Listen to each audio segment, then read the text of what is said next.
I'm a fish boy who skates for Team X Blades with a leprechaun who plays basketball. Come to my smart house, meet my alien sister. Don't come hungry because I'll bet my mom can't cook.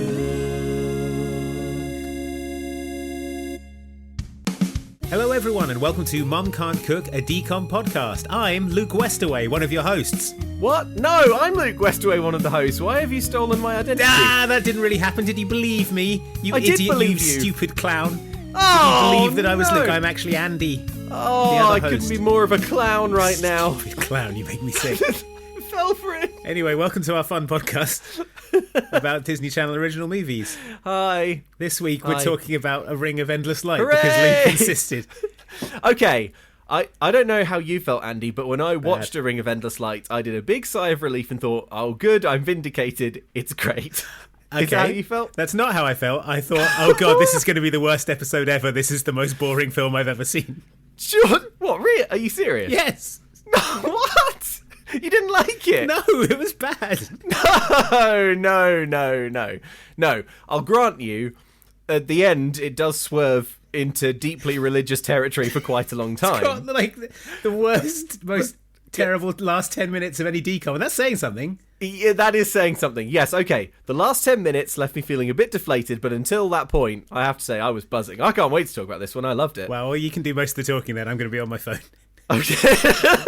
Okay. All right. Well, I'll kick us off. So, A Ring of Endless Light. This DCOM is based on a great literary work, a bit like Motocross.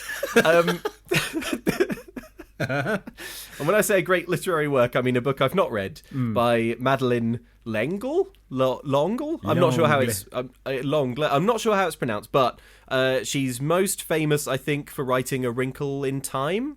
Sure. And she was a very, very prolific writer who did a lot of young adult fiction, often with a kind of fantastical or sci-fi twist, and usually shot through with a message of Christianity, at least based on what I've read on Wikipedia, that kind of aligned with her own faith. So, A Ring of Endless Light is directed. Andy, did you notice who it was directed by? Mr. Old Man Beeman himself. Greg Beeman, director of Brink and Under Wraps. I know. I'll give you one chance to apologise for your earlier remarks. I'll give this movie one chance to have an extreme sports montage in it. It has a lot of bits with dolphins doing flips. That's not extreme. Okay, fine. So I think the thing is with Ring of Endless Light that you need to understand, listener, is that until it has a different sort of vibe to the DCOMs that we've talked about thus far. It's a lot more. In that it's not any fun. It is fun.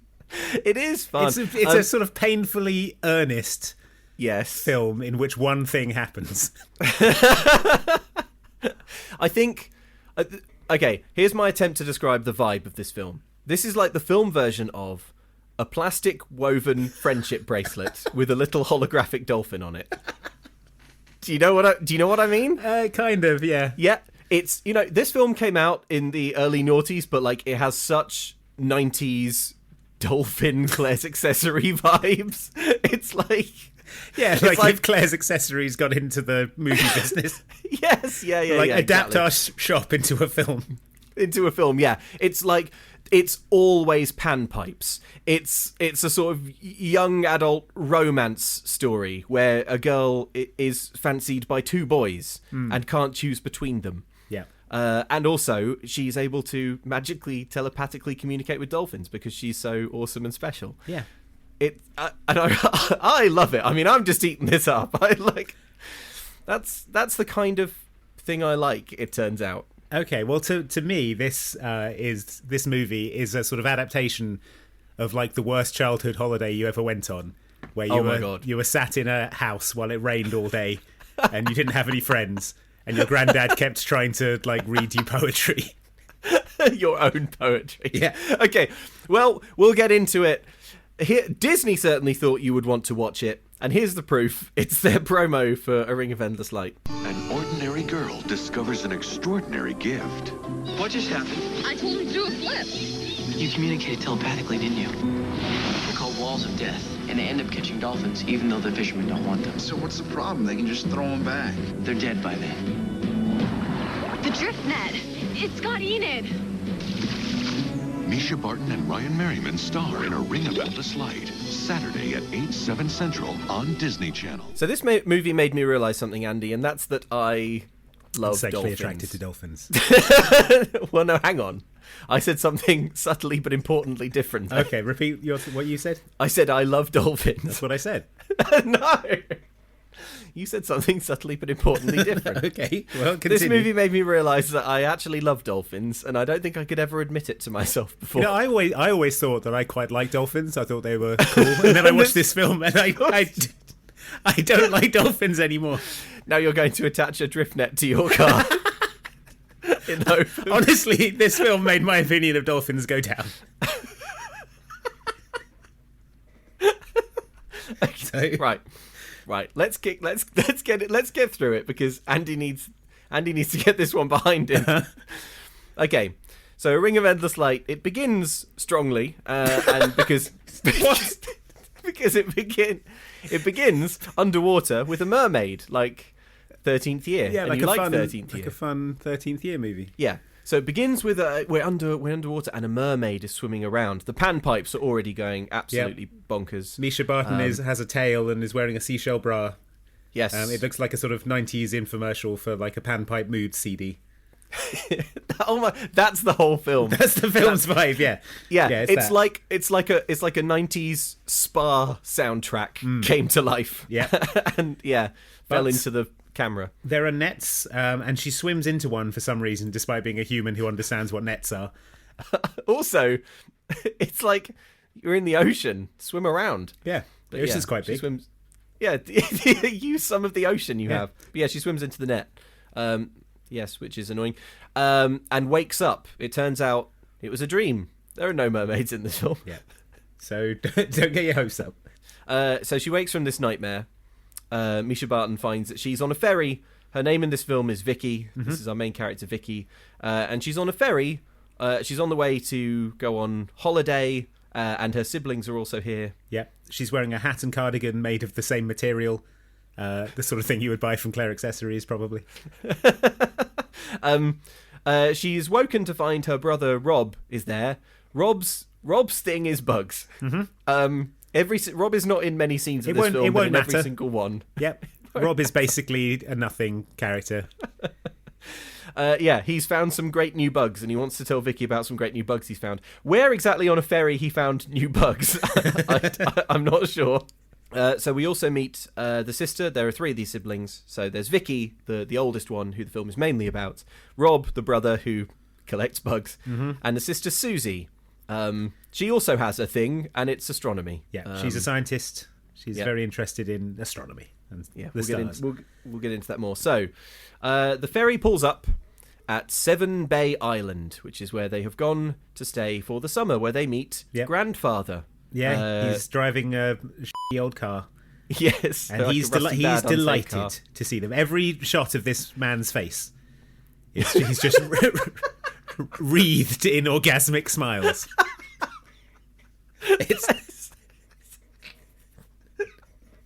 Yes, but as we later learn, grandfather has learned to appreciate life and good feelings and stuff. Uh-huh. So that's why he's so happy to see these terrible kids. Yeah, so he loads all the kids into his crappy, unsafe, rusty old car. The roof is missing, and he gives Susie a big umbrella and says, hold this over the roof, or you'll all fall out or something. Grandfather, what is this? That is my spare roof. Now you better put it up because we may have some rain. Well, they're like setting him up as a sort of wacky character who's kind of down on his luck, but sort of makes his own luck. And then they sort of never revisit that again. He lives in a palatial beach house with an incredible library of rare books. He drives his garbage car up to, the palace in which he lives. It turns out he's a pillar of the community and everyone on the island loves him. Loves and respects him. They don't love enough to chip in for a new car.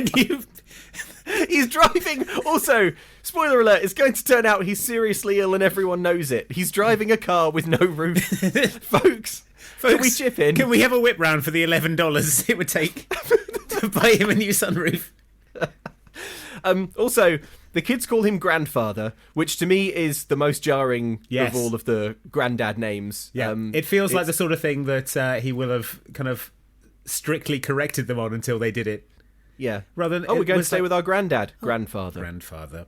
Please. Grandpa, can I? Grandfather. Grandfather. Yeah. So, Grandpa, can we have a yogurt from the fridge? Grandpa! I don't know. I don't know, Susie. Grandpa's not here. You know who is here? Grandfather. maybe this his answer grandpa is character no. will drive you back to the ferry. Anyway, so he loads them all into his car, except Vicky's not there. He has to go and get Vicky because immediately stepping off the ferry, she's wandered off to the sea and is staring out at the ocean. Because It's as if the sea is kind of calling her. Yeah, she's heard the call of the ocean. At this point in the film, you're thinking she's a mermaid for sure. Yeah. Especially if you've watched The 13th Year. You've seen her dream sequence. Or seen the poster for this film in which her and Ryan Merriman are sort of swimming around like dolphins. Yes. So yeah, you're thinking she's definitely a mermaid. So Vicky's on the phone talking to her mum. There's something she hasn't done. She's sort of evasive. She hands the phone over to Rob and she looks sad. And we learn that this is this is a sort of subplot about how her like overbearing parents really want her to get into this like special school, like the one Marnie was going for in Quince. And this is a remarkable coincidence to do this one right after Quince because the themes are strikingly similar. Well, it's not a remarkable coincidence really because the film never revisits this subplot until like literally the last 35 seconds of the film. So you might think this is important. It's not. Don't worry about it. The thing that you need to know about this scene is that we only hear her for half of the conversation on the phone, but she's like, "Yeah, Mum, I will. I promise. I haven't had time." And then she goes and stands by a rainy window. Yeah. And she looks out and looks absolutely devastated. And the music's going like... And you're like, whoa, this is going to be such an important subplot in the film. And it's like whatever is going on with her, it must be incredibly serious. And what it is that she has to revise physics to get into to get into an elite school. So start caring about it. Sad face emoji. Yeah. She's a lot more sympathetic than Marnie is. She is. I think, in general. Okay, so later that evening, she's having a chat with grandfather. I nearly called him grandpa there for a moment. That would have earned me a caning. Yeah, you'd have tanned your hide. So run out to the garden and cut me a switch. She's having a chat with grandfather and kind of confiding in him her woes. And grandfather is like, "Oh, I want to show you something." And he presents her with a gift he's made, which is a leather-bound copy of poems that she wrote when she was a young child. Yep. My poems.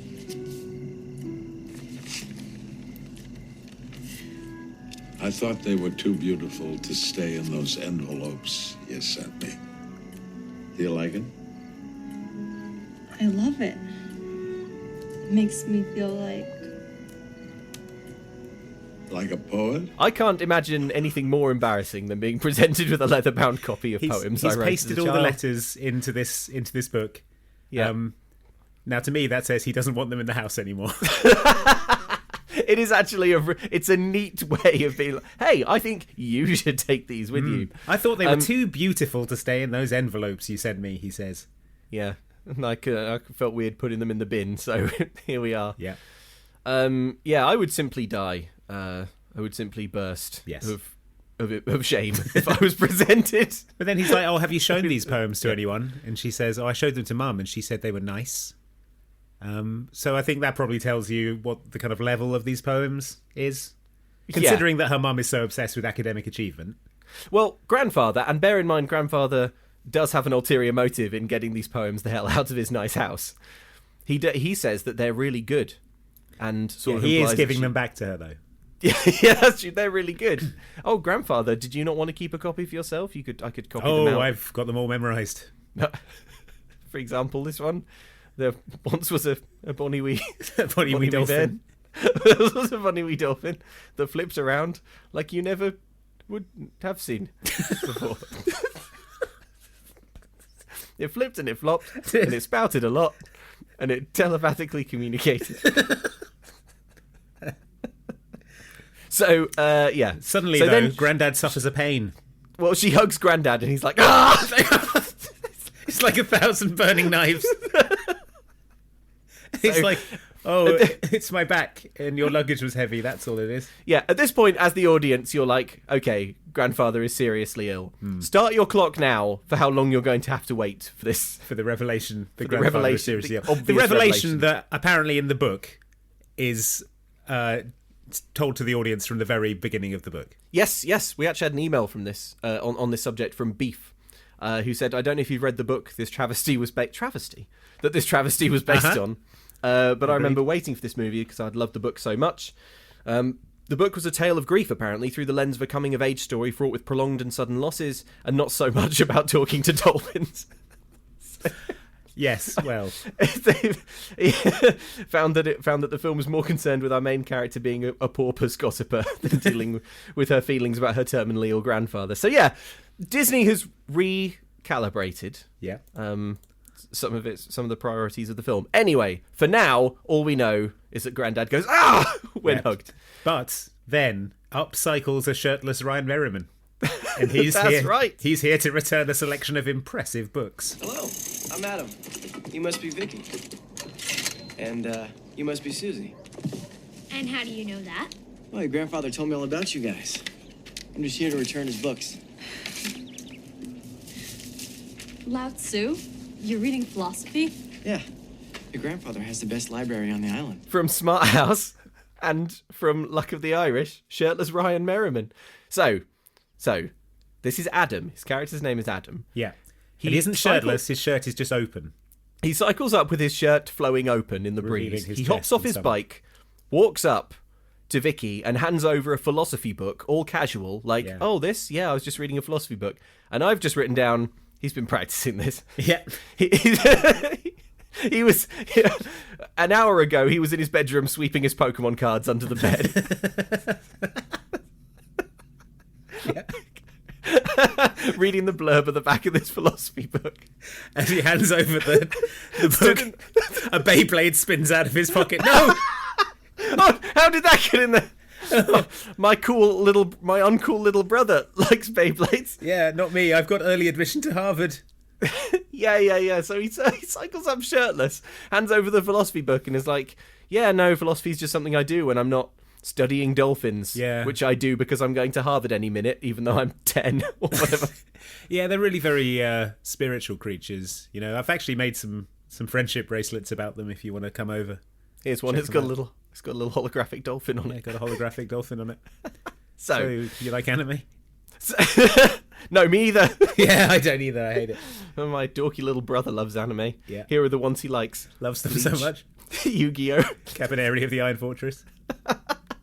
You don't like any of them, do you? No. Me either. No, me either. I like philosophy. Cardcaptor Sakura, that's another one he likes. I don't. Not me though. Not me though. So I don't know why I remember all these names. So Adam's character he's working with dolphins, despite the fact that he's like 12. He's got a job at the dolphinarium or whatever. Yeah, and he's going to Harvard. Like, and he's some kind of dolphin Doogie Howser. Like Genius from Genius. Like but, Genius from Genius. But he's discovered a dolphin graviton. Yeah. Adam is like, hey, you want to come check out my dolphinarium? And Which is what I call my bedroom. There's no Pokemon cards in it. I'm confident if you search the room top to bottom, you won't find a single Pokemon card. Go ahead. Search. His eyes shoot to the bottom drawer of the bedside table. Search top to bottom. But there's something I should tell you. There's a snake in the bottom drawer that There's a bad dolphin I'm keeping there. He bites. So don't look in there. Don't look in that one. Don't look in that one. How could you have forgotten the bottom drawer? He says to himself. You idiot. It's visually bursting with Pokemon cards.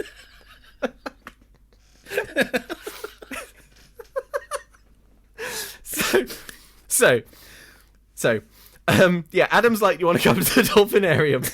And Susie, the younger sister, is like, hell yeah, even though when she gets there, she's going to declare that, like, dolphins are gross. She hates like dolphins, she hates dolphins. And the marine biologists suck and smell of fish. And Vicky, who is a little awkward around Adam is like, yeah, I guess, fine. Dolphins I love is dolphins, fine. she says. They cycle over.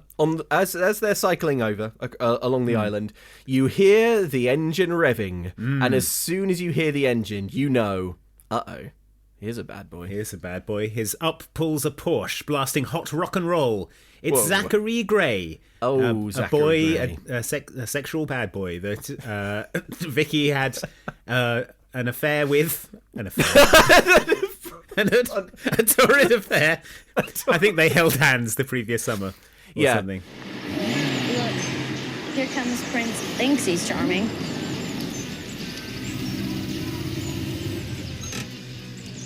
Vicky Austin, the girl from last summer. Zachary Gray, the guy who never returns letters. Oh, you're not going to hold a grudge, are you? Look, besides, my letters are always boring compared to yours. But, although they met the previous summer and had a bit of a thing, Zachary Gray did not write her back. So she wrote him letters, and he never wrote back. So she's a bit annoyed with him. And so cycles onward, refusing to hop in his Porsche and go for This a character ride. is played by Jared Padalecki, who is probably best known for playing Sam Winchester in Supernatural. Whoa! So, There you go. yeah, one Wow, of that's the a- Winchester boys. Yeah, that's a big one. Okay, so they get to the dolphinarium. Adam demonstrates his expertise of dolphins by explaining that according to the laws of hydrodynamics, it's impossible for a dolphin to swim as fast as it does, which isn't true because it can. Scientists have never found a reason for it. He says. No, They says- probably have. I think he's just making this up. He has now done up the buttons on his shirt though as a mark of respect to the dolphins. Yeah, well, he doesn't want the dolphins getting an eyeful. And he explains that dolphins are mammals who left the land to go to the sea, the only creatures to ever do so. Mermaids! Shouts Vicky, perhaps misjudging the level of the conversation. Yes, they're mammals. They're not fish. They were actually small whales who left the land sometime in prehistory and returned to the sea. As far as I know, whales and dolphins are the only creatures to ever do that. Mermaids. Mermaids. You know, half land creature, half sea creature. Vicky, that's ridiculous. This is so good.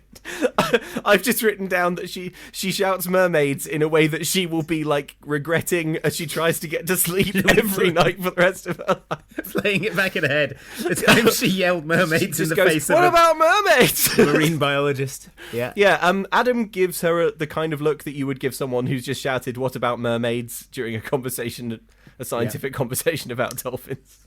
Susie isn't interested in dolphins. She's interested in the technology, but she's not really interested in dolphins. But Vicky, she keeps it real, and she decides to stay behind so she can touch on the dolphins for a bit. There's Enid, a wild dolphin, who isn't eating. And Vicky looks at this dolphin, and sort of twinkly music plays, and it zooms in on the dolphin's eye. And then... and then Vicky, panpipes go... Yep. And a psychic knife is fired into Vicky's brain. And Vicky is able to determine just what her problem is.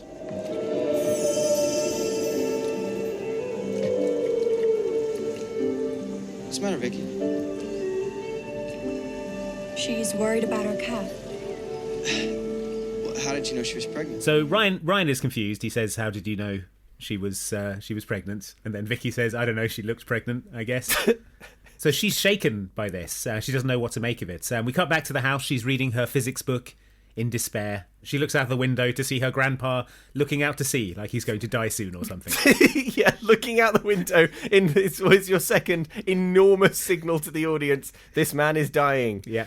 He's just standing on the dock, sort of staring out at the ocean. Yeah, stock still. He may have died there and then. Yeah. He's sort of saying, soon, old friend. He's just carving his own tombstone right there on the dock. Yeah, but Vicky she's can't like, be thinking about that because fine. Vicky heads back to the dolphinarium, having become fascinated already with dolphins. This is her first time, we should say, seeing dolphins and encountering dolphins, and yet she is gonna give a real bollocking constantly through this film to people who do actually know a lot about dolphins. People like, for study and example, research Dr. them. Zand, who is the sort of head of the Dolphin Research Centre that they have here. Dr. Zand asks, how's your grandfather doing? In the way that you might ask of someone who is dying. How's your grandfather doing as the leukemia riddles his bones? And she's like, he's she's fine. Like, oh, he's fine, I guess. Yeah. Hey, girl, I met yesterday, says Adam. We're off to the bay to test the echolocator. Here's your wetsuit. So they're off to the bay to do dolphin science. What they're trying to do is figure out if dolphin speech is a language or if it's just instinctual, like sort of ants, the way that ants... Yeah, they say, or if their communication is instinctive, like ants, which they sort of breeze past in the film, and I'm like, what do you mean, instinctive? Well, we're going to find out, Andy. How do dolphins communicate with each other? It's all going to become terribly, terribly clear. Yeah. So, they're looking for a dolphin, in this movie improbably called good. Basil. Basil is Enid's mate, so... Enid and Basil are the star dolphins of this film. They're husband and wife dolphins. Yeah. Basil rocks up and does cool flips and jumps. Yeah. The CGI is good. Yeah, it is actually pretty good, I think. It's not good, it's bad. The CGI is bad. Fine. It's fine. There's a bit of... I mean, I watched it on my phone, but like, I'm pretty sure it was fine. There's a bit of blue screen going on, but I thought it was pretty good. The panpipes are going like... And Adam basically briefs Vicky and is like, okay, Basil doesn't like anyone. He'll basically maul and bite you. But Vicky, just bold as brass, kind of wades up to Basil, and Basil swims up to Vicky, and Vicky just starts sort of scratching Basil and petting him. And Adam's like, wow, you're petting him? How does this happen? Vicky knows that Basil has an itch under his fin. Adam's like, how did you know that? She keeps saying things that make it seem like she can communicate with dolphins. Yes, including the next thing, which is brilliant. Well, she says Basil has a fresh scar. Yeah. Basil's got like a cut down his side.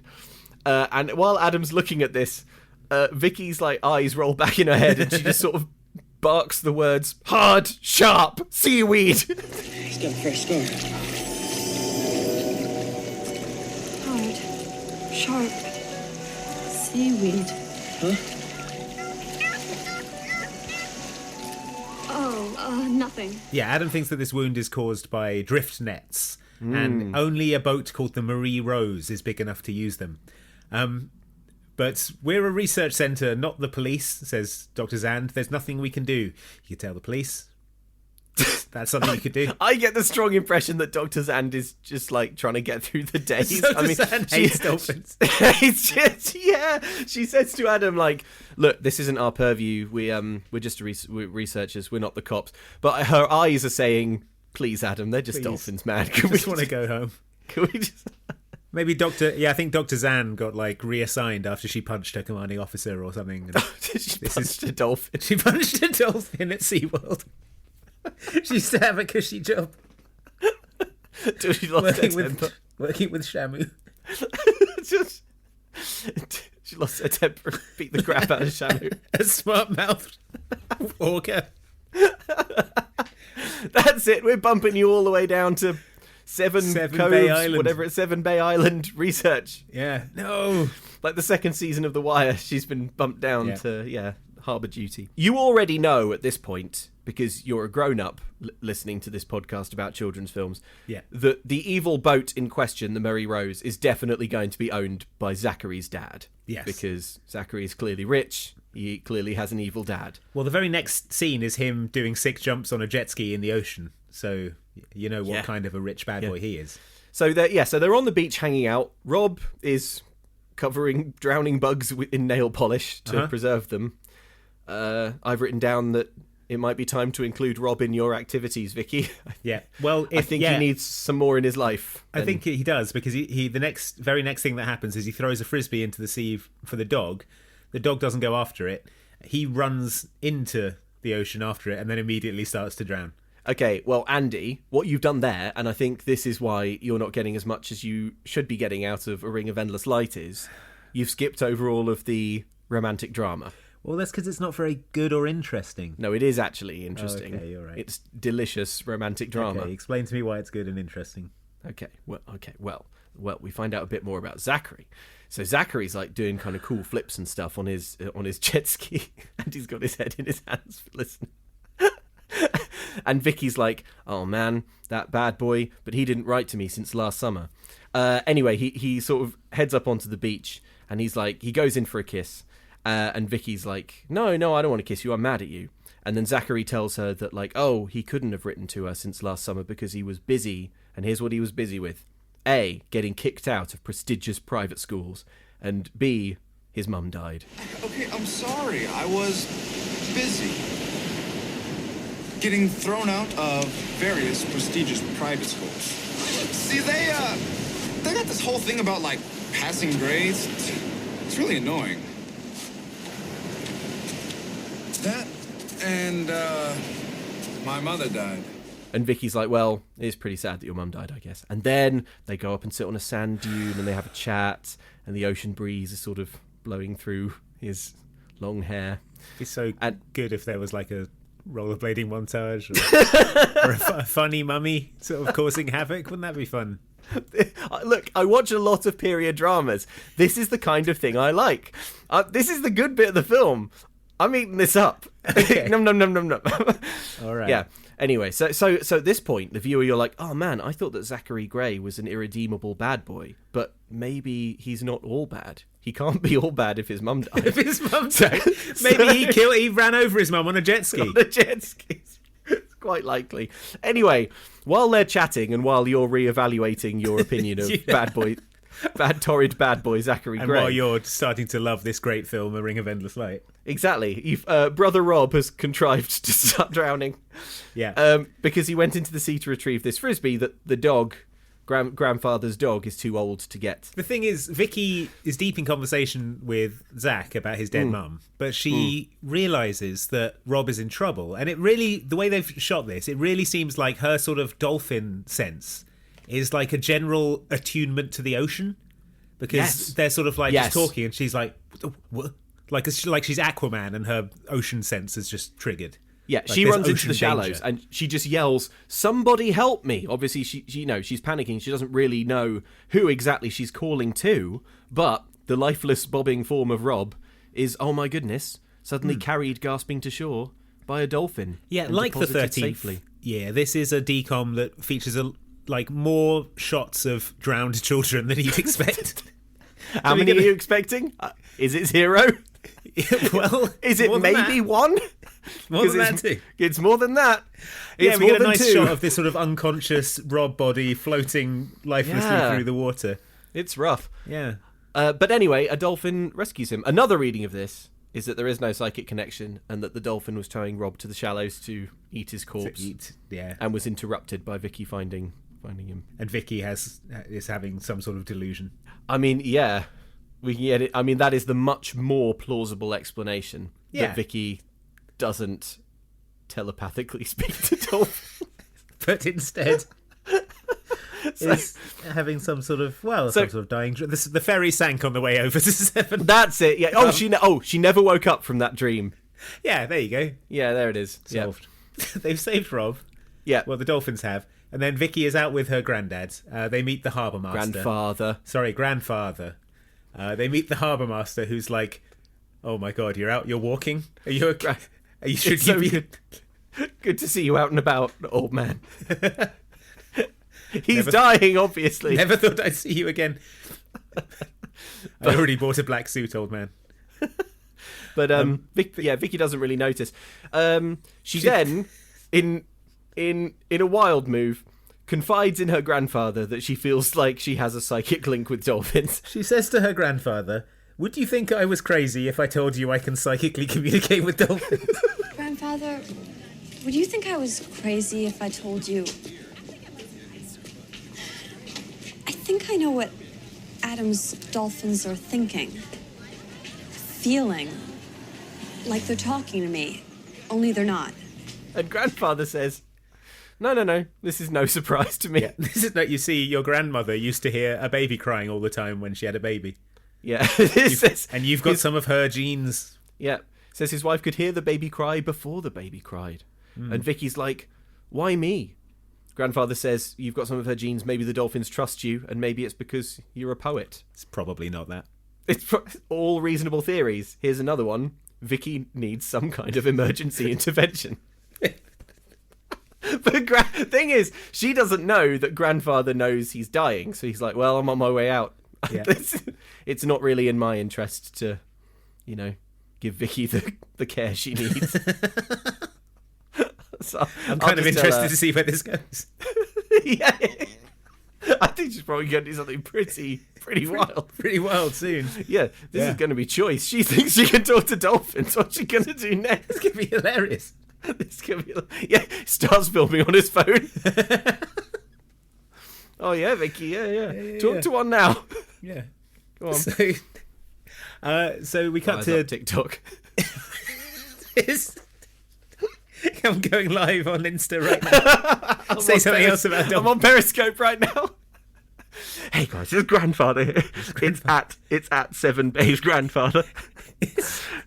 I'm here with my granddaughter Vicky. She's just told me she thinks she can talk to dolphins telepathically. It's your boy Ring of Endless Dwight. Okay. I'm coming out of the bathroom now and I'm going to go back to talk to her. Let's see what she does next. Oh my god, she's doing it. She's making them do flips. She thinks there's nothing out there. Oh, okay. So, next scene. Now Vicky is getting lunch with Zachary Gray. Torrid bad boy Zachary Gray. In a cafe. He's complaining about his rich dad who won't emotionally connect with him. Yeah. His estate in Derbyshire is worth over $10,000 a year. Yeah. Yeah. Over £800 that fireplace cost. So, well, that was a deep cut. So, anyway. Don't you edit that out, Andy? Okay. So Vicky's loving this chat, actually, because, again, more points in the Zachary Gray column because he's using phrases like emotions. Yeah. And, he's saying that his dad doesn't emotionally connect with him, which suggests that he knows what emotional connection is, which suggests maybe he's not such an irredeemable rebel bad boy. Yeah. But then up walks Adam and she withdraws her hand from Yeah, that's Zach's. right. See, Andy? This is the good stuff. Okay. This film would be better if there were no dolphins in it. There was just bits where people are holding hands and then someone else walks in and they withdraw their hand. Before anyone sees the hand being held, you get a close-up of the hand being withdrawn. That's pretty good stuff. Yeah. But yeah, it does turn out that Zach's dad owns this boat, the Marie Rose. And Yes. Adam tells him that they're using drift nets. Zach cannot fathom what a drift net might be, so Adam draws a diagram. It's a picture of a net. It's like a noughts and crosses board. He's drawn like a grid. He's drawn a net. Yeah. A drift net is a net. It's a net. Here's a drawing of a net. And Zach, to be fair, this is the point where I was like, actually, Zach's all right. Zach says, why are you telling me go to the cops? Do go to the cops! Yeah. But he says this, and Adam just goes... Adam rolls his eyes like going to the cops, going to the boat cops, which is the harbour master. Yeah. Whose entire purview is maritime felonies. Maritime law. Yeah. And he's like, no, not fat likely. chance. Not going to the harbour master. So, we get a little bit of Adam and Zach's relationship with each other here because Adam basically has walked into this cafe and just starts yelling at Zach quite loudly about drift nets. So then Zach says, again, torrid bad boy Zachary Gray getting more points in his column, says, hey, you know what? This drift net thing, why don't we go check it out tonight? Because he's a rebel bad boy and he doesn't mind breaking into his dad's boat. It'll be one in the eye for the old man. Yeah, exactly. So the three of them break into Dad's boat by night, and Adam and Zach are going to sneak onto the boat. And Zach says, "Hey, Vicky, we need someone to stand lookout." So she does that, and then she watches as a guard comes out and shines a torch around and says nothing, and then the guard finds the two dudes. Yeah, but so good job, Vicky. Good lookout. But luckily, Zach is the son, so he talks them out. Trouble. Yeah. But Adam saw a float when he looked under the tarp. It's a drift net, all right, he says. But he only visually ID'd it, which isn't enough. But that doesn't matter because the main thing is. So then Zachary Gray drops Vicky off at home and smooches her, and they smooch. Yeah. So they've smooched now. And then he says, dream about me, okay? But she doesn't dream about him. She dreams of being a mermaid again, and she holds a dolphin's face in her hands, and then it turns into shirtless Ryan Merriman.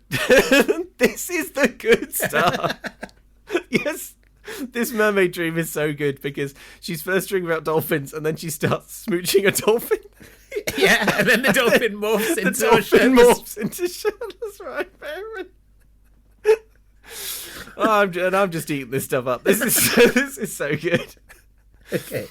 Look, this film has made me realise I may be basic. There is a small chance. So then, guess what? Adam goes to the cops. The harbour Good idea, cops. huh? The harbour master. Boat cops. Night boat.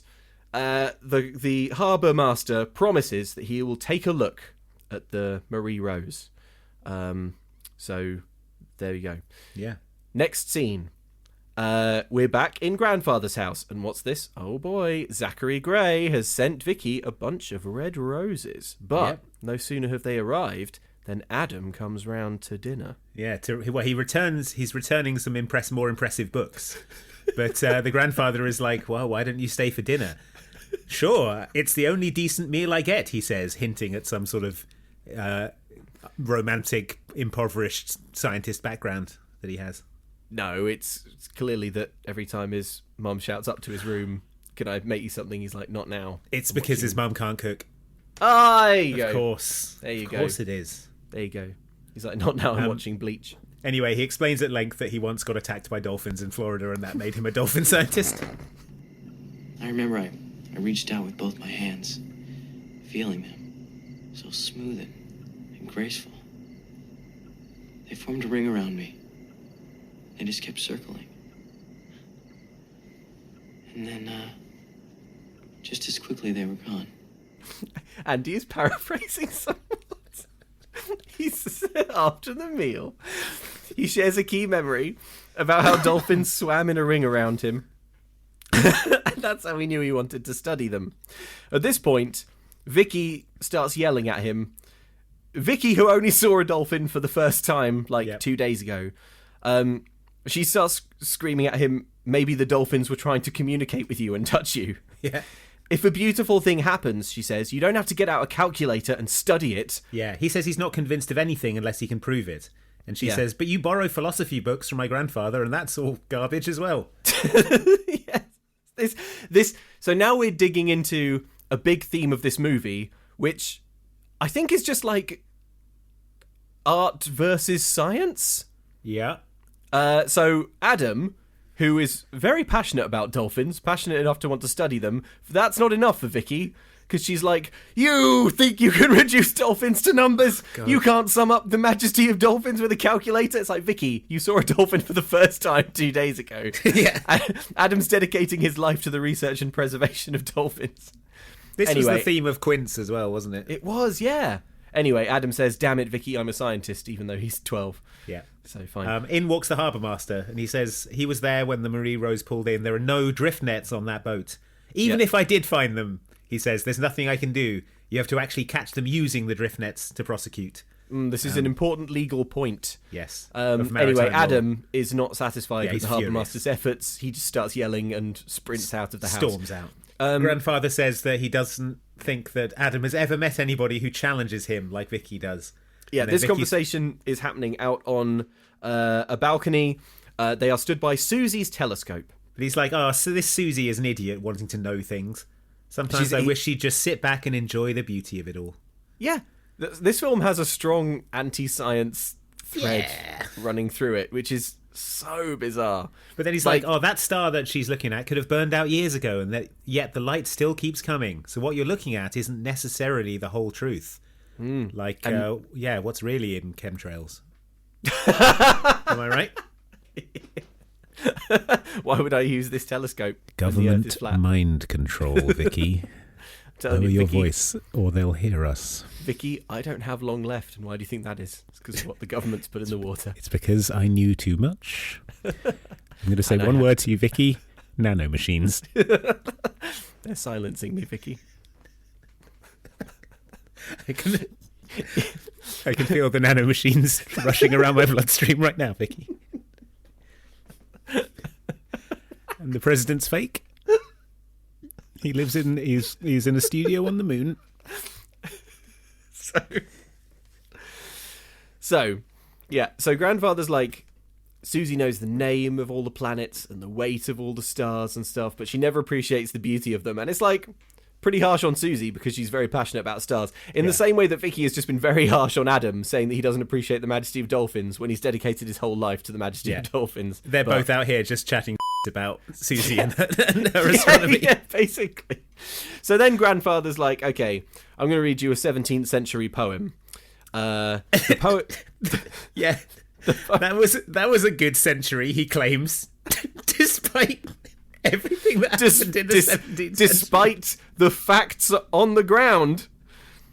regarding the 17th century. The good old days. Yeah, that was a good century. Of the Black Death. And yeah, he reads the poem. The poem is The World by Henry Vaughan.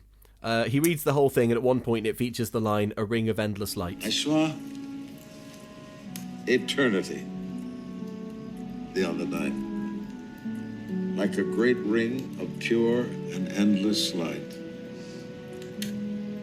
all calm as it was bright, and round beneath it, time, in hours, days, years, driven by the spheres, like a vast shadow moved, in which the world and all her train were hurled. It's beautiful.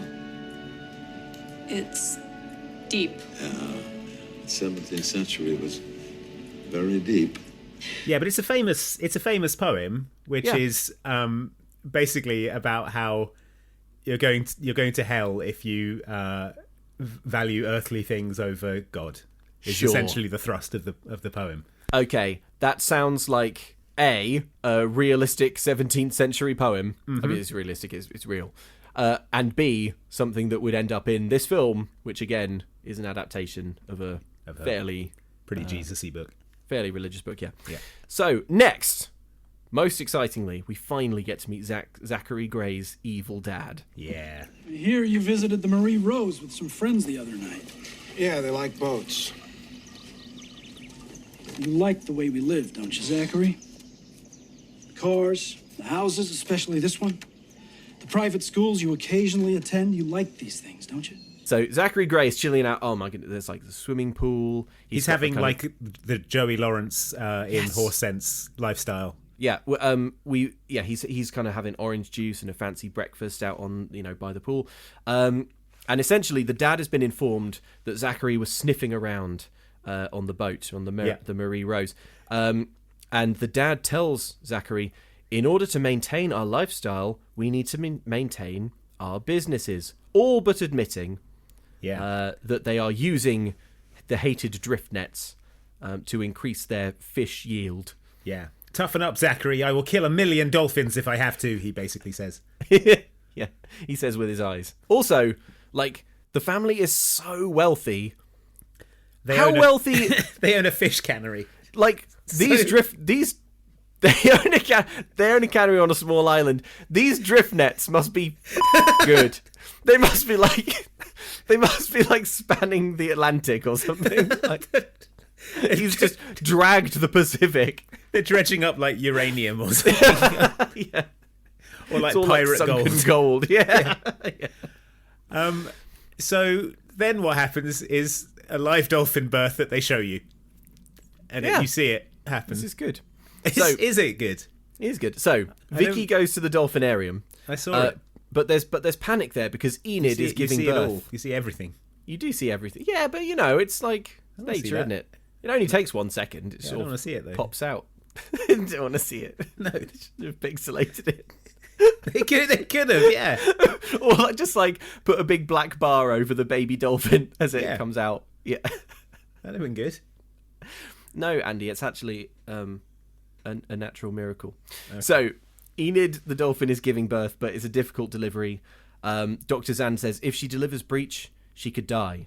So just to paint a picture for you, listener, we've got a dolphin in distress in the shallows of the dolphinarium. Yeah. There are flanked by several scientists, one of whom is Dr. Zand. These are veterinarians. They are professionals. Trained marine biologists. Also, Adam is there, fetching equipment. He's bringing a hypodermic needle, and he's running into the shallows. Then Vicky, who saw a dolphin for the first time 2 days ago. This child who cycles up on her little bike. Yeah, she's everybody back up! She runs into the water and says, no! She doesn't want to be sedated! She needs to be alert! Give me the hypodermic. No! She doesn't want to be sedated. She needs to be alert. Vicky, get out of here. Wait.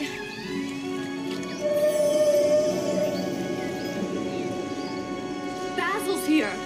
She wants him with her. To which I would say, Vicky, we've all enjoyed meeting you and we respect your grandfather and we're sorry for what he's going through. But the dolphinarium does have a code on the door. Yeah. And I think it's time that we changed it. It's time we stop letting little children ride their bikes up here. Ride their bikes into the dolphinarium. And interrupt dolphin births.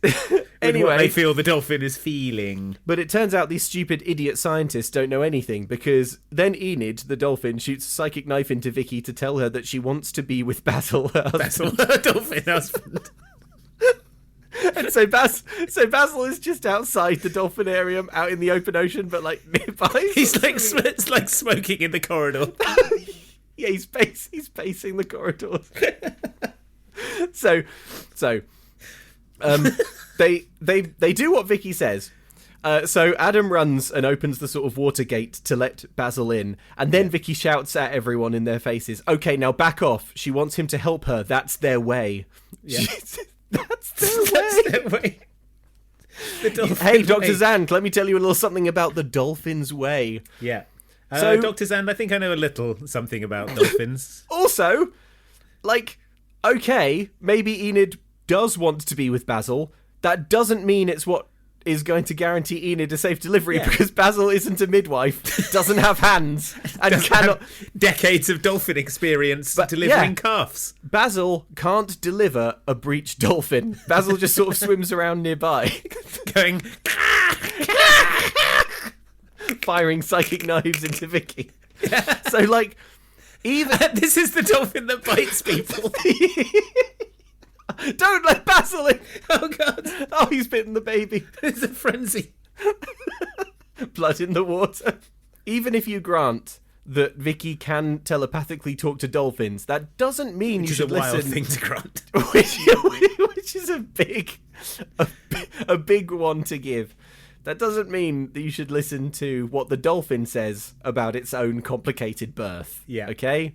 Right. There we go. That was an odd sentence to say, but it was important. Anyway, so all these scientists are idiots because the dolphin baby is born fine thanks to Vicky, which is one in the eye for the dolphin scientists. Yeah, for your precious science. Yeah. They've dedicated their lives to the study and preservation of these creatures, and now they realise that they're stupid idiots who don't know anything. They realise there's a power far greater than them, the stupid idiot scientists. I hate them. Exactly. So, Vicky, what just happened here? Asks Adam. I gotta go, she shouts and runs. And he runs after her and he says, "You communicated with that dolphin, didn't you? You communicated telepathically, didn't you?" Vicky, where are you going? Home. You communicated with her, didn't you? I'm going home. No, you did. You know, there was something the first time when you met Enid, and again with Basil and the babe, but I didn't think anything about it. But now I see. You communicated telepathically, didn't you? Which is bonkers. He basically has her by the shoulders. He has not seen nearly enough evidence. I would say you were lying about never having seen a dolphin. You actually clearly know a lot about dolphins. You've clearly delivered a lot of dolphins and you know their ways. Yeah, that's their way. Yeah. But he's sort of shaking her by the shoulders going, "You talked to the dolphin telepathically, admit it." It wouldn't be more of a leap for him to run up and go, "All right, the game's up, dolphin in a human costume." Yeah, where's the zipper? I know that I can unzip a dolphin. Where is it? Is it at the base of your scalp? Yeah, and then the human skin lies pooled around the dolphin's feet, and she's like, "Well, you got wise to my scheme." Basil! God, that would be a better movie. Yeah, it would. Anyway, so Adam's like, "Hey, I know you communicated telepathically with dolphins. This could prove that dolphins communicate telepathically," which I guess is an absolutely hat-stand theory I've been working on in my spare time. So, but for some reason, Vicky's like, she doesn't want any of this. And she's like, no, leave me alone. She and basically cycles off. Well, he says, it could help my science if to prove that dolphins communicate telepathically. There have been children who, and she immediately latches onto the word child. It's like, "Is that what you think I am? A child? I'm not a case and I'm not a child," she says childishly, and then storms off. We get a brief shot of Zach taking covert pictures of his dad's boat using the drift nets. This is the good stuff. Another point in the column for torrid bad boy Zachary Gray. Sure. And we cut back to Adam apologising to Vicky. She's still mad at being thought of as a child. She doesn't want to be studied like one of Rob's bugs. She doesn't want to be dissected. That's what's going on. And she also doesn't want her power of telepathically communicating with dolphins to be explained. There are things we're not meant to understand, you scientist idiot. Yeah, she says she doesn't want a gift to be explained, which is convenient for the writers of this film. They should have said that at the end of 13th year. Yeah, I don't want Mermaid Society to be explained. They should say that in all these decoms. Yeah, basically. Yeah. Why am I turning into a leprechaun? I don't want to know. Yeah. So some things were not meant to know. Some things are hard to explain. Some things are hard to write. But it turns out that Adam is actually jealous because he's studied dolphins for years and he can't do what she can or claims to be able to do. And at the end of the summer, he really wants to say goodbye to the dolphins and let them know how much he's going to miss them. So he's sad that he's not dolphin telepathic. I was jealous, that's all. I mean, I have studied them for years. I could write my thesis tomorrow if they would let me, but I can't do what you can, Vicky. And I would give anything to be able to. So Vicky's like, wow, I thought he was just a data crunching robot who actually hates dolphins, but I'm rocked by the revelation that actually Adam likes dolphins. Yeah. I mean, well, yeah, but Adam, who's dedicated his life to the study and preservation of dolphins. But look, the core of this film is that Vicky has two boys who both fancy her, and she like in the Hunger Games, and she sort of has to choose one. I mean, obviously she doesn't have to, but the film and cinematic convention sort of pressures us into thinking that she does. And this is a point for Adam, because it turns out he's not a machine. He's a man who appreciates dolphins. Well, this is spelled out more obviously in the next scene where she's talking to her sister Susie, and Susie says to weigh the science, make a pros and cons list, and weight the points accordingly. Strictly physically, Zach all the way, baby. Adam's nicer and smarter, but marine biologists smell like fish. So as you can see, it's a hard choice. So as you can see, it's a dead tie at the moment. Now look, I enjoyed watching A Ring of Endless Light because I'm basic and enjoy the drama. However, I'm not going to stand here and say that it's a perfect film. Because if it was because if it was a perfect film, she would actually make this pros and cons list, and then that list would be found by one or both of the boys, like Mean Girls style. I can't believe you're going to stand here and say a film with a 5.8 out of 10 rating on IMDb is not a perfect film. This is Chekhov's pros and cons list. You can't just say in a like a romantic drama, you should make some sort of objectifying list about the boys, and then not have that list, become public knowledge and her have to sort of atone for doing that. But also, I mean, if you have to make a list of boys, maybe you don't like either of them that much. Yeah. No, Andy, that is 100% not an option. Okay, fair enough. It has to be one of both these men have registered their interest at the Woman Bureau, and one of them has to be awarded her. Yeah, now you're getting it. Yeah. Now you're getting how these things function. Andy, watching A Ring of Endless Light has made me think that it's time for me to bring back some early noughties fashions. What do you think? What sort of thing are you imagining? Well, I was thinking, a bucket hat. Yeah, silk shirts with sort of Chinese dragons on them. Yeah, plastic woven friendship bracelets with little holographic dolphins. Yeah, you're going to wear a long sleeve t-shirt under a short sleeve t-shirt. Oh, I hadn't even remembered that one, but now that you've mentioned it, yeah, of course I am. I loved that particular noughties fashion.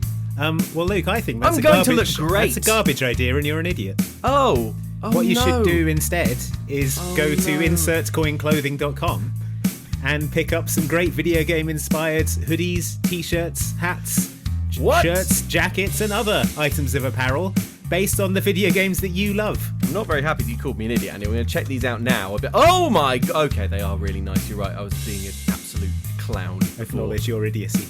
I acknowledge it. Look at this. A new Last of Us range? Yeah. New Horizon Forbidden West stuff. This is terrific. If you want to dress Elden yourself Ring. in some... Oh my god, here he goes. Oh man. Right, sorry. No, you were saying yes. Dress myself well?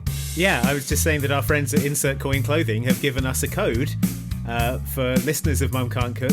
And what's that code, Andy? The code is relevant to dolphins. The code is cetacean needed.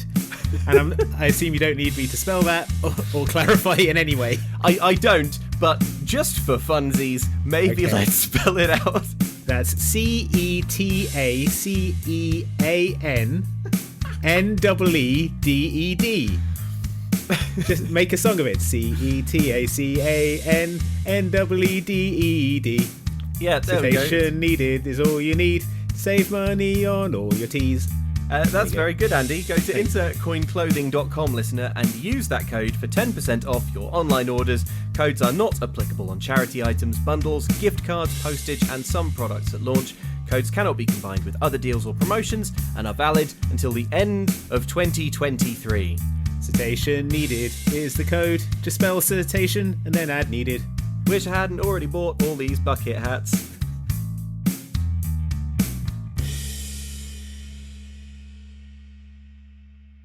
Okay, so Vicky and Zachary go and have dinner. Fancy restaurant. At a fancy restaurant because Zach is pleased that they sicked the cops on his dad. He's struggling to understand the concept of a loving family. Yeah, Zachary Gray is like, I was so jealous last summer of how your parents are in love. I've just written that this is getting a bit sad now. And then Zachary Gray, who is like a true agent of chaos in this movie, says, hey, guess what I've done? Guess what I've done? Guess what I've done? I have a surprise guest. And it turns out dog chasing cars. It turns out that Zachary has invited... It turns out that Zachary, the Joker, has invited Adam, who also fancies Vicky, to their romantic dinner date, which is, a hell of a move. But Zachary has done this so that he can hand over the damning photo evidence, his telephoto pictures, which he's taken of his dad's own boat. Yeah, receiving drift nets from another boat a mile offshore to sort of fox the idiot harbour master. Yeah, and that's why the harbour master couldn't figure out how the hell they were getting away with this incredible drift net scheme. He would have had to have gone into the ocean, and he's not doing that. So Adam, who hasn't done anything to help, is like, Zach, you idiot, this isn't enough. We need to catch them using the nets. You've wasted your time. Yeah. And Zachary is like, well, okay, we can arrange that later. Let's take my speedboat and go dancing. And Adam goes, ugh, and says he won't come and doesn't dance. Yeah, I don't dance. This is another tick in the column for the Joker. Yeah, it's another big tick in Zachary Gray, torrid bad boy, aka the Joker's column. Zachary Gray. Yeah. So, but anyway, we don't see any dancing because it would be expensive, I suppose. Instead, they go dancing, and then the next scene is a hard cut to Vicky back in her bedroom at night, and now Adam shows up outside with a boombox, and he says, hey, Vicky, teach me to dance. And this is all the stuff of the film that's good. So sure, he's got a CD. He's got a CD boombox. They're dancing in front of a fire on the beach. It's immediately clear that she doesn't know how to dance either. But Adam has bought a selection of slow jams. So they start slow dancing on the beach, and then to really spice up, the CD skips to the next track, which is "To Be a Master" from the Pokemon CD. No. How did my brother's CD get in here? I knew I should have labelled the CDRs better. Curse you, little bro! You've ruined it. You've put the opening theme to Escaflowne on a CD on my cool grown up slow jam CD. This is songs inspired by Attack on Titan. So they start slow dancing to the R&B jams. Fighting evil by moonlight. I have never heard this song before in my life. Involuntarily, he starts singing into the sea. Unless, have you heard this song? I think my brother said it's from Sailor Moon. Yeah. Some people me like some girls like Sailor Moon. No. I've heard that there's a actually quite intelligent subtext. No, me either. I'll kick this boombox into the sea. Yeah, let me just... Oh no, I killed a dolphin. What happens if a dolphin dies while Vicky is linked to it? She dies as well. I mean, a serious health event regarding telepathic dolphin communication is coming up in this film. Oh, that's true. I'm very, very excited for. So that's true. But anyway... they're slow dancing to the jams. Slow dancing, and just to really spice up the romantic moods, Vicky starts talking about how her grandfather was a radio preacher and missionary. Yeah, well, he used to have a huge church in Boston. They used to broadcast his sermons on the radio and everything. Wow, Yeah, I know. Pretty amazing. He traveled all over the world. And then he found this island. He had a huge church in Boston, she says, as his eyes visibly glaze. He starts thinking about the Kanto League. He starts listing his favourite Naruto characters in his head. He's assembling a new Yu-Gi-Oh deck in his mind. He's thinking about how cool it was when Vegeta fought Frieza. He's wondering what would happen if the two androids from Dragon Ball Z did the fusion dance. Who is really stronger? He thinks to himself. Yeah, so we do get a bit of backstory on the grandfather. Turns out he's had a church. Yeah. They broadcast his sermons all across the land. All across the land. And he travelled all over the world and eventually washed up still in America. Yeah. In Seven Bays Cove or whatever it's called. Now it's Adam's turn to lead the dance. Just do whatever you want and I'll follow, she says. And then he leans in and he steals a kiss. Mm-hmm. So we're at one smooch each, okay? For those keeping one smooch score. Apiece. He walks her back to her house and shouts something about dolphin research. She agrees to help him if she can, and then they share another kiss. So back at the DRC, the dolphins are fresh and in full effect. They've been freed, they swim out, and Adam tells Vicky to call them. She closes her eyes and taps into her psychic dolphin powers to call the dolphins. Then, having called the dolphins, while waiting for the dolphins to maybe appear, they have a conversation that I have transcribed the verbatim wildest conversation because it is the most bat dialogue. Okay, so what Vicky says is she turns to Adam, and you have to imagine the panpipes are going. This is all delivered so earnestly, and she says, "Why do you think they did it? Why do you think they returned to the sea?" Well, Adam first of all explains that dolphin flippers are like hands or paws, and Vicky is like, "Wow, did they have to choose to give up their hands?" So she doesn't really have a firm grasp on evolutionary theory, but yeah, go on. Adam says, if you look at the flippers, they're really paws, fingers laid over with skin. And Adam says, "I guess when they returned to the sea, they had to give up their hands." And then Vicky says, "Wow, without hands, there'd be no writing." And Adam says, "Yeah, no writing, no music, no art." I guess when they returned to the sea, they had to give up their hands. Wow. With no hands, there would be no writing. Yeah, no writing, no music, no art. Do you think when they went back to the sea, they had to choose to give up their hands? Which absolutely slayed me. Because it implies it implies that in prehistoric times, land mammals had music and art, and dolphins had to forsake it to return to the sea. There were these proto-dolphins in like 4-piece beat combos. It makes me imagine it was like the festival of the bears and shrews and all of the land mammals were sort of in a circle banging tambourines and sketching each other. Like the Mona Lisa, but it's a prehistoric breed. And the prince of the bears came up with a paintbrush in his hand and said, "Elder dolphin, must you really return to the sea and forsake our festival of art?" Meanwhile, a little mouse is doing like mime in the corner. But there's...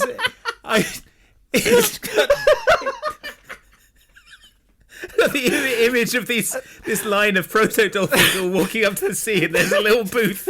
They're like, "Hand in your hands." Like, just a line of proto-dolphins with human hands. All holding guitars and tambourines and clay sculpting tools, and they walk towards the sea, and then a polar bear walks in front of them and says, "Nay, to enter the ocean you must lay down your hands and forsake all art and music." They've got one of those big paper guillotines. They just well, the paper guillotine that they're using to like disseminate an otter's newspaper or something.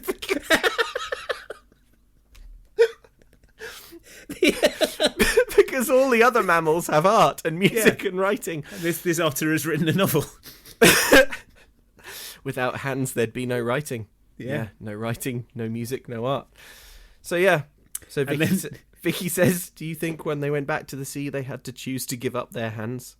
That there was something so worth it that they were willing to?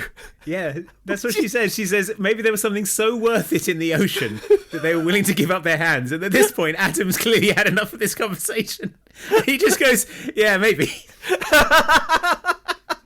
Do you think, hey, Adam, you know all about the science of dolphins. Do you think when dolphins chose to go back to the sea and had to surrender their hands and forsake all music, art and writing, that there was something in the sea so good that they knew that it would be worth not having hands anymore? Luckily, some dolphins swim up to interrupt them. Yeah. And Adam's immediate response is to get Vicky to tell them to do something with her mind. Yeah. Adam says... So then some CGI dolphins start doing flips at 1/3 gravity. It's like, honestly, folks, I said before that some of the CGI was pretty good, but this is like 2 PNGs of dolphins are slowly being keyframe rotated on screen. It looks like a sort of 90s screensaver. It looks like a vaporwave sort of. Yeah. It's like aesthetic with spaces between all the letters and all just these dolphins sort of like slowly rotating. So Adam hitches a ride on one, as does Vicky. They caper and cavort. And then ask them a question, says Adam, like, why did dolphins return to the sea? This is the greatest thing that happens in this film, apart from all the romance. Yeah, so Adam asks Vicky to ask the dolphins why they returned to the sea 1,000,000 years ago. Deliberately forsaking all music, art and writing. And surrendering their hands. And deciding not to do poems anymore. Vicky sends this psychic question to the dolphins and then immediately dies. The way the sequence of events is, she sort of like closes her eyes to ask the question. There is a smash zoom on the dolphin's eye while it goes like that, and then she just ragdolls. She dies. She suddenly dies. She just is like, blush, face plants into the ocean. She sinks to the bottom of the ocean. And is dead. The dolphins start sort of prodding her. So she's immediately rendered unconscious for asking the forbidden question. Yeah, apparently she ends up back on the shore. Apparently, according to Adam, she calmly walked back to the shore in a trance. Yeah. Apparently the dolphins tried to answer her question, but she couldn't understand it and it destroyed her brain. This is what's so choice about A Ring of Endless Light. It's this sort of like, like quite basic young adult romance where there are two boys who both fancy her, but it just will occasionally hint at this sort of like eldritch lore surrounding like what dolphins are and where they came. It's like this is part 1 of a 10-part film, and at the in episode 10 they're going to go to the dolphin planet, like back in time to planet Dolphin. Well, she tries to explain to Adam. She says the dolphins are absolutely connected with everything. Their minds are open. They have no secrets. You have to be who you are if you're a dolphin. But it's like a Lovecraftian, like an opening of the doors of perception in your mind. You perceive everything all at once, and the human mind just cannot comprehend it. It's like opens the floodgates of perception to the world. Sky-flung pillars of It's the total perspective vortex. Yes. It just destroys the human mind. Vicky's lucky to survive, but her brain just sort of nopes out of it. She doesn't remember walking to the shore. But that's why it was worth it to them to return to the ocean, because you can't have any secrets. That's ridiculous. Yeah. Why would dolphins give up their hands and poems and the bear tambourine circle to return to the sea just so that they could have no secrets? Were they disgusted with the secretive lives of the bears and the otters? Yeah. They just really wanted to know what those otters are up to. What's he doing when he goes behind the dam? What are you doing? I must know. What are you doing down there, otters? We'll never tell. All right, I'll go in the sea and forsake my hands and gain the knowledge of the old ones. Then we'll see what you're doing. Oh, he was eating sticks. That probably wasn't worth it. I do miss my hands. I miss music. I miss the songs of the fox. But what was Mr. Squirrel up to? Eating acorns, I see. Probably could have guessed that. the prehistoric music festival of the mammals that the dolphins chose to leave. It's so good. I can picture it so clearly in my mind, Andy. It's like a big Ren fair of all the mammals. Yep, it's like Disney's Robin Hood, like with the hippos and lions all doing music and dancing. Mouse has got a little banjo made out of a leaf. Yeah, like in a big art cooperative. The dolphins had to lay down their hands because they were too nosy. So Zach's here now. It's time to catch the bad guy, he says. They're going to boat up, film the nets being dropped, and then his dad will finally be ruined. Hooray! Hooray! Which, because Zachary Gray is awesome, he's not thought of as a problem for him. Yeah. So they're like, yeah, let's go bust my dad. So, en route, in the speedboat, Zachary Gray is roasting Adam to Vicky's face, saying he's like a boring old man. Then Zachary Gray says, hey, you want to have some fun? And he starts driving his speedboat really fast at another boat, playing chicken like the Joker would. Because Zachary has to be close to death to feel anything. And Vicky doesn't like it, and she's like, take me back. So the mission is off. Sorry about it, dolphins. I guess you're going to keep getting drift netted because Vicky wanted to go home. So Vicky's not impressed. -1 point in Zachary's column. Yeah. But Zach's like, oh, I really like you. Start trying to like yourself, says Vicky. Damn, roasted. That is right to his face. Yeah. She's probably going to end up with Adam now. Yeah, probably. This film is good. So, then Vicky is writing at night and hears a thud downstairs. There is 25 minutes left of the film and grandfather has finally collapsed.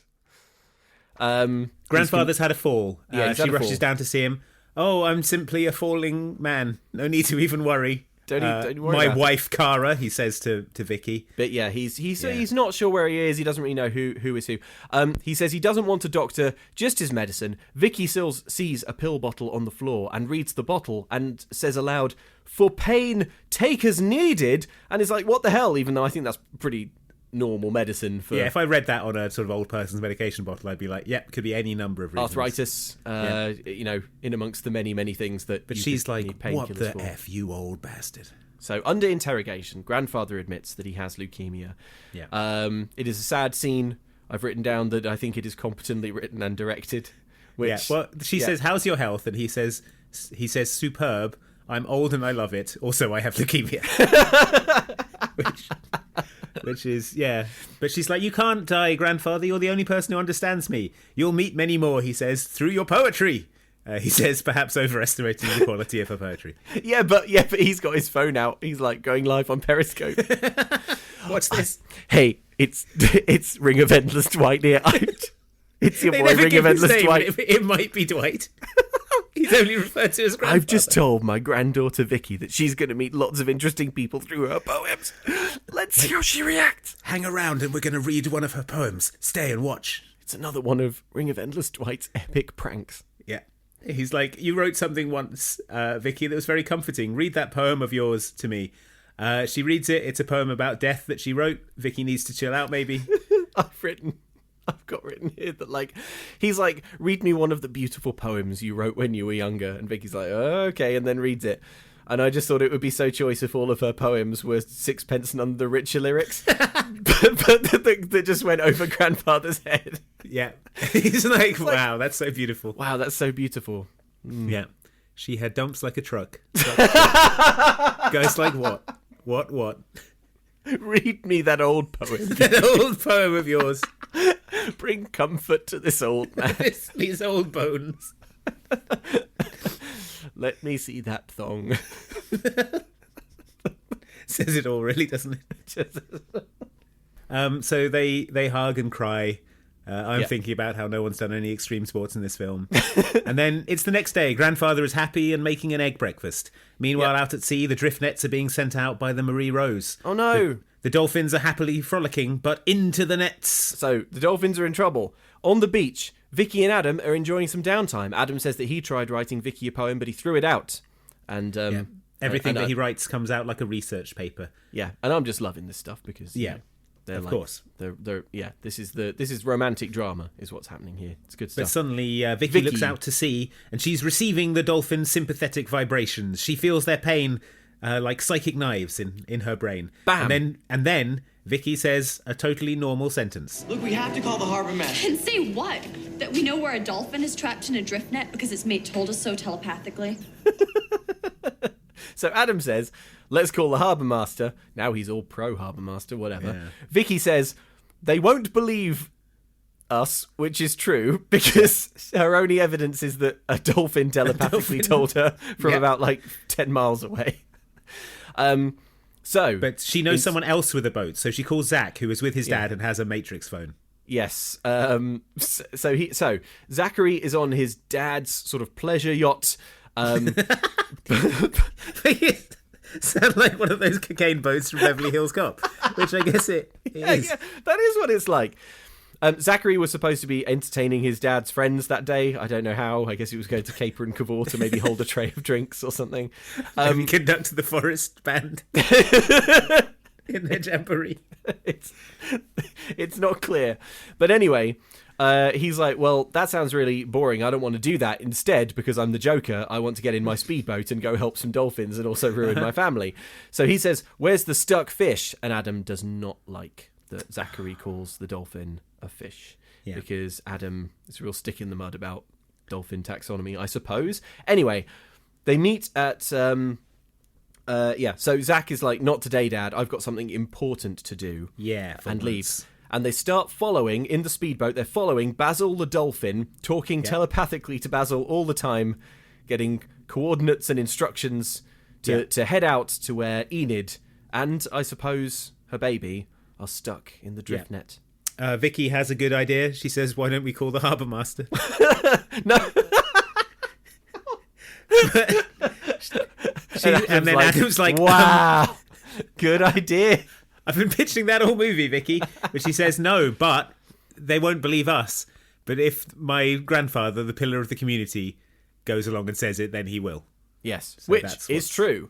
Because then the grandfather goes to the harbour master and says, hey, my daughter says that psychic knives are in her and that... Yeah, she can The grandfather telepathically goes talk to the harbour master and is like, I need your help filming an epic TikTok prank. It's going to go so viral, bro. Yeah, I've just got a text from my granddaughter who says a psychic knife is in her from a dolphin and she's off to free a dolphin from a net. You know this is going to be one epic prank. Keep it locked to Ring of Endless Dwight. It's going to be so sick.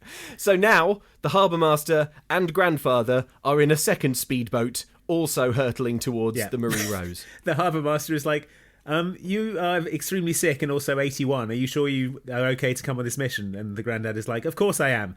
And then wincing with every step, he descends like 3 steps on a staircase. And the harbour master has a face that sort of says, I was led to believe that seconds count and lives are on the line, but... It's whatever. But no, if you want to come, I suppose that's fine.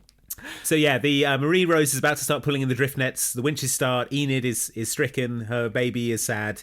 The baby is a little dolphin puppet, by the way, like a little sort of dolphin hand puppet that's going like squeak, squeak, squeak, squeak. I'm sad. It's brilliant. Vicky is trying to free Enid. Adam gets a sort of pair of sea scissors to try and cut her loose, and he's like, "Talk to Enid. Tell her to hold on."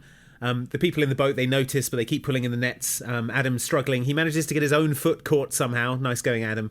He does free Enid, but all too late. He realises he's caught and is being dragged underwater. He's thrashing around, getting himself more tangled in the net as he goes.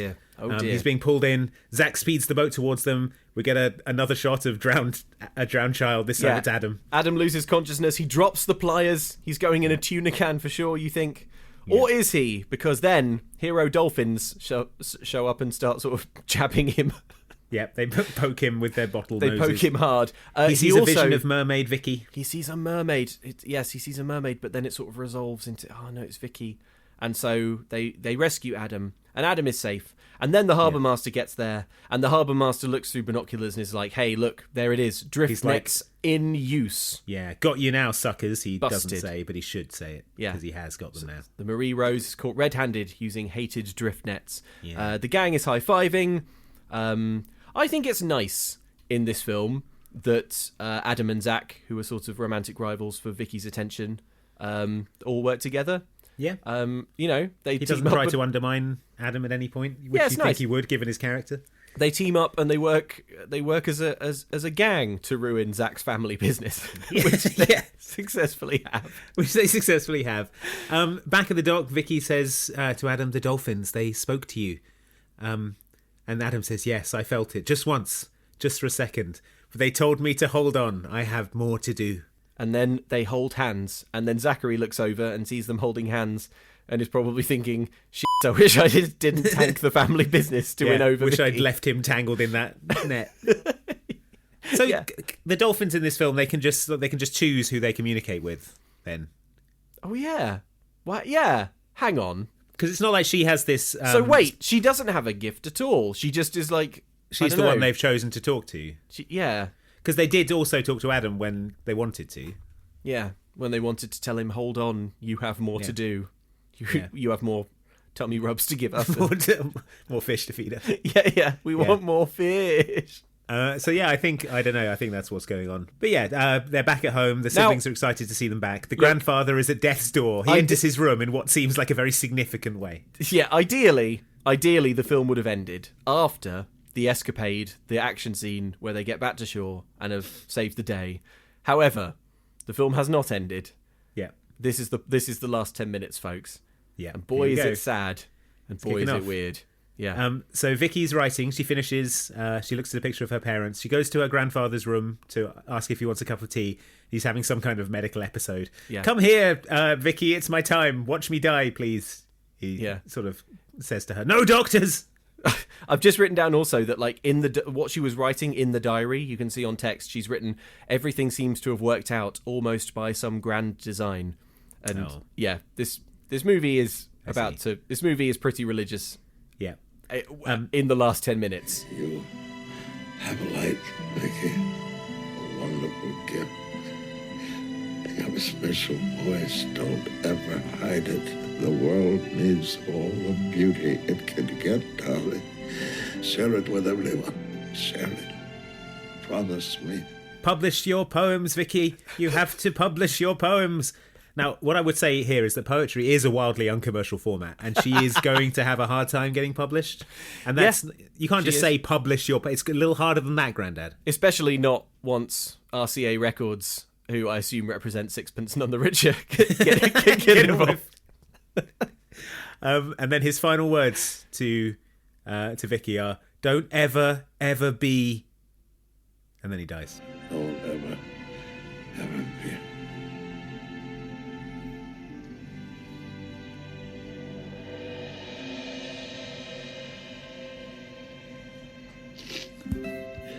Don't ever be what? A dolphin. A dolphin. Don't ever forsake your hands to go live in the ocean. Well, I mean, he's right on the line, isn't he, between life and death? So he's probably got a vision of what dolphins really are, and is terrified. And he's trying to tell the mortals in his life who he cares about, don't ever be taken to the planet of the dolphin, to the dolphin realm. Yeah, I can see the colour out of space. It sent me mad, Vicky. I think this is the first on-screen canon death in a decom. I'm sorry, when I said canon death, it makes it sound like the granddad is killed by a cannon. He's killed by a broadside. A rippling broadside. He says, "Don't ever be," and then a rippling broadside from a French privateer.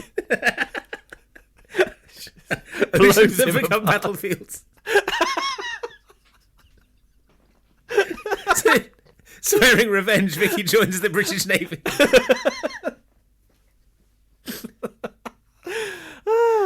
No, what I mean is, I think this is the first on-screen death in a decom that is, like, actually real, and real within the fiction of the film, and not something that we've inferred. You say that, but then you said that Quince was the only decom to show an atom bomb going off, but there was one in Smart House as well. Yes, thanks everyone who wrote in to tell me there actually have been a couple of atom bombs. So probably there's another death and we've just forgotten about it. Yeah, we've just forgotten. Anyway, so the grandfather dies, and then the camera pans up to the stars. Well, I mean, so he was super near death and wasn't going to tell anyone. Vicky only found out because she was, like, persistent about it. So it's a good thing he didn't, like, die earlier in the week or while he was on the toilet or something. I think it's not a good thing to do, to know that you are terminally unwell and then to you're the sole guardian of these children for the entire summer. Yeah, some of Rob, the youngest, the little brother, he's pretty young. He's what, like, I don't know, he's like, I don't know, 9 or something like that. Anyway. Sorry, my favorite scene is about I know, it's so good. I watched this on a train and had to pause the film because I was laughing so hard. Okay, so it's now wait. First, boring housekeeping. Vicky finds Susie sat at the window. Susie is. These children are now sad. Unsupervised because of the dead granddad. Yeah, the children are feeling very, very sad. On the desk, Vicky finds a book called The Collected Poems of Vicky, Volume 2. It's empty. And this one is blank. Granddad's going really hard on this poetry thing. Yeah. The parents are arriving soon by ferry. So Vicky heads out to the porch. Obviously, we've just seen Susie sat at the window looking in despair. Rob is sat there. He's slowly swinging on the porch swing. He's looking at the floor. He's looking at his feet. He looks devastated. It seems like everyone in the family is reeling from the loss. Vicky goes and sits with him. Just sits with him for a moment. Vicky walks up to little Rob, his eyes brimming with tears. He looks up to his big sister and with a tremble in his voice asks her the obvious question. Vicky, there could be a planet somewhere where nobody has any eyes. Vicky, do you think there's a planet somewhere where no one has any eyes?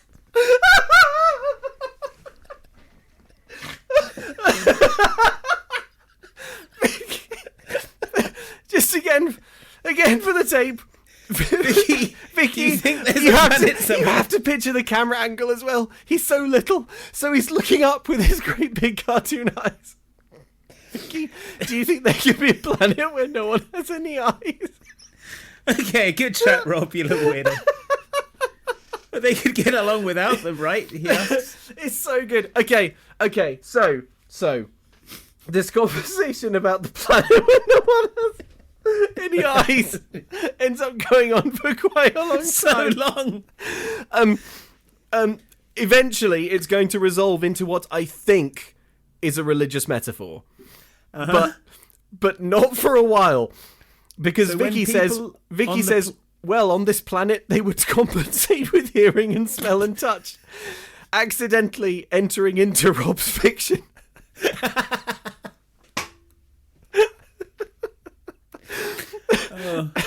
What she should say is, Rob, I don't want to talk about this anymore. My grandfather just died. But instead she says, well, I suppose, Rob, on such a planet, other people's senses would simply adapt. Like Daredevil. So it wouldn't matter. There'd be like the Pan's Labyrinth monster with eyes in its hands, with an heightened sense of smell and other senses. But then Rob says, well, when people on the planet with no eyes die, they're sent to planets with eyes. So maybe when we die, we get something new too. Something as important as being able to see. So mercifully, the parents then arrive and we don't have to hear any more about the eyeless planet. But Rob, Rob's going hard on this eye. All Rob does is kill insects, nearly drown, and then talk for a long time about a planet where no one has eyes. I think he did drown and came back wrong. Vicky, do you think there could be a planet where no one has any eyes? Vicky, do you think that could be this planet? He's looking at a knife in his hands. Well, I mean, there's a lot of eyes in the world. Rob? Yes, it certainly would be a challenge. We'd have to get started right away. So an army of beetles run out and eat the eyes out of Vicky's head. So I think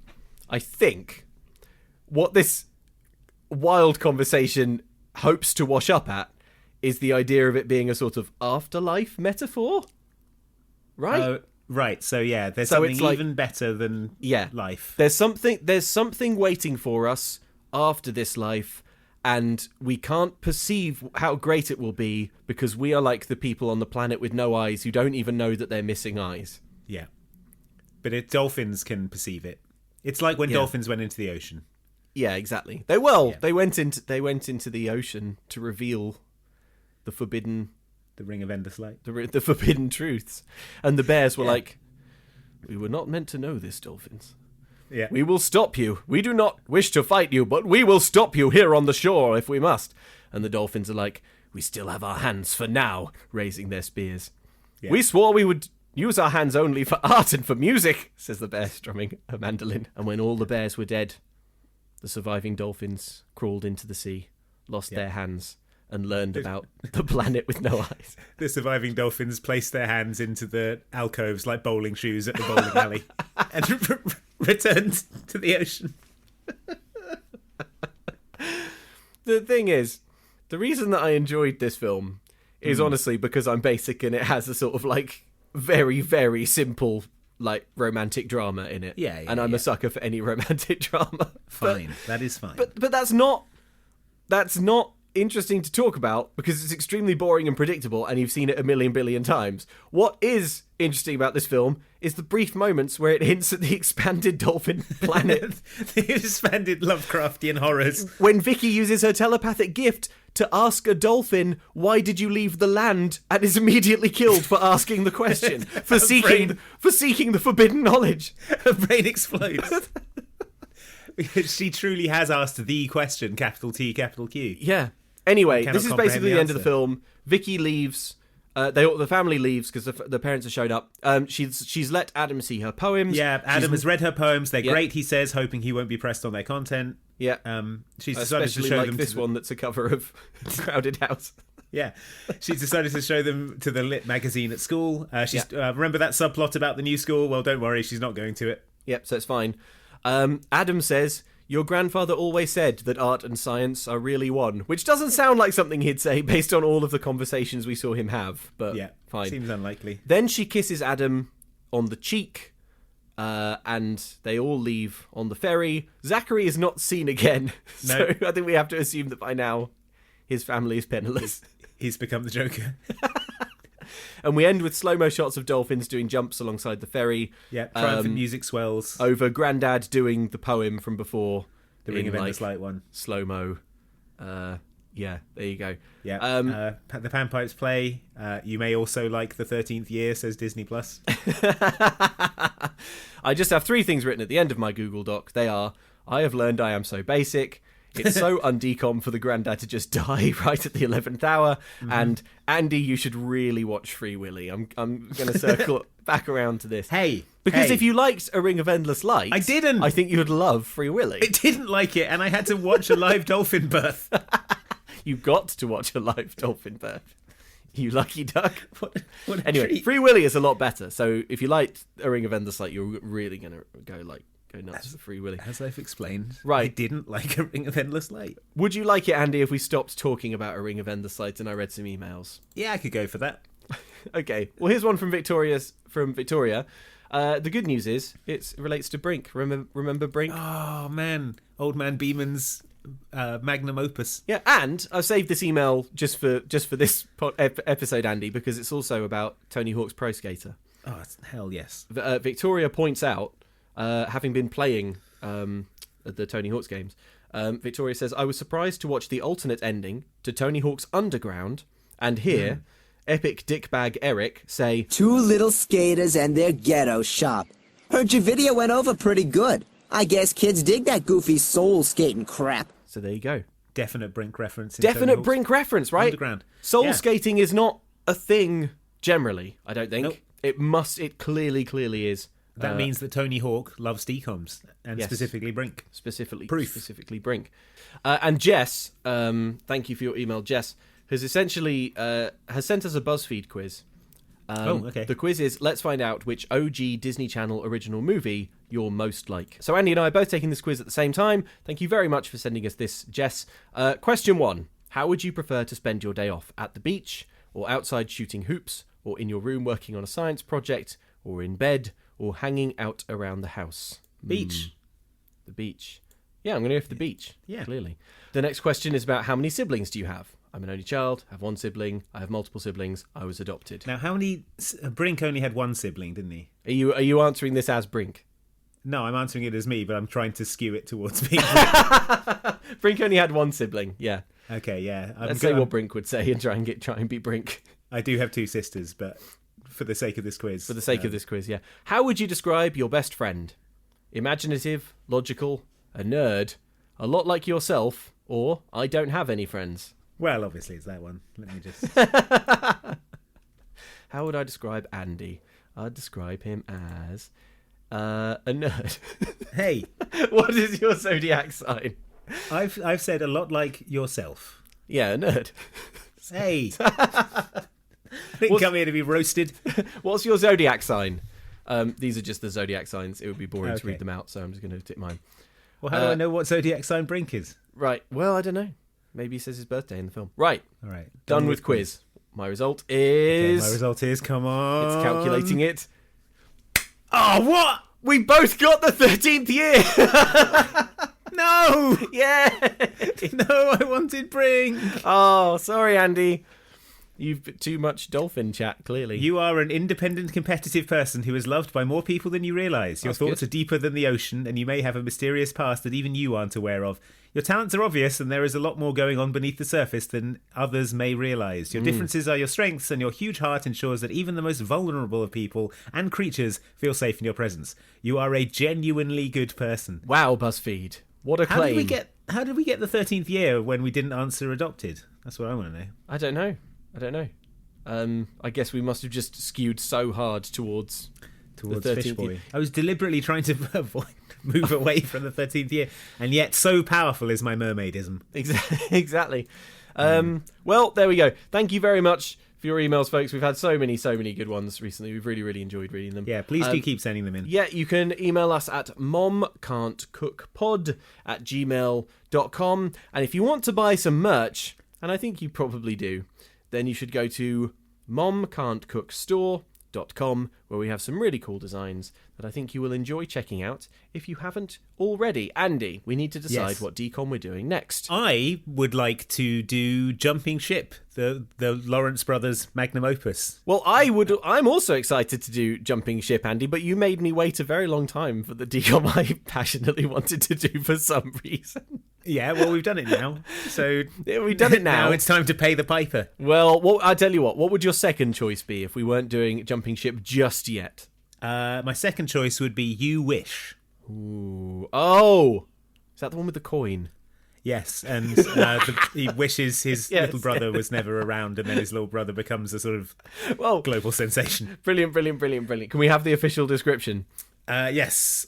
Alex Lansing often imagines how different life would be if his little brother Stevie weren't around. After receiving a magical coin that grants one wish, he's about to find out. He uses his one wish to delete his brother from existence. Yeah. Oh, it's a really weird one, as I remember. So it'll be a nice tonic to the earnest weirdness of Ring of Endless Light. Ring of Endless Dwight. Thank you for listening, folks. Please email us with your theories as to why dolphins surrendered their hands to go into the ocean. But don't think too hard about it or your brain will melt.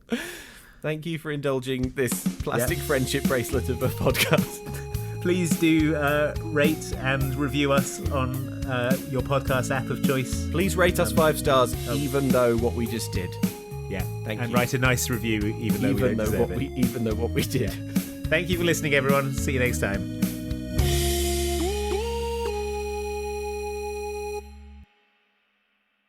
With so many options, why choose Arizona State University? For me, the only online option was ASU because of the quality. Their faculty was really involved with their students and care about your personal journey. The dedication to my personal development from my professors, that's been extremely valuable to me.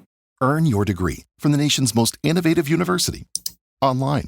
That's a degree better. Explore more than 350 plus undergraduate, graduate, and certificate programs at asuonline.asu.edu.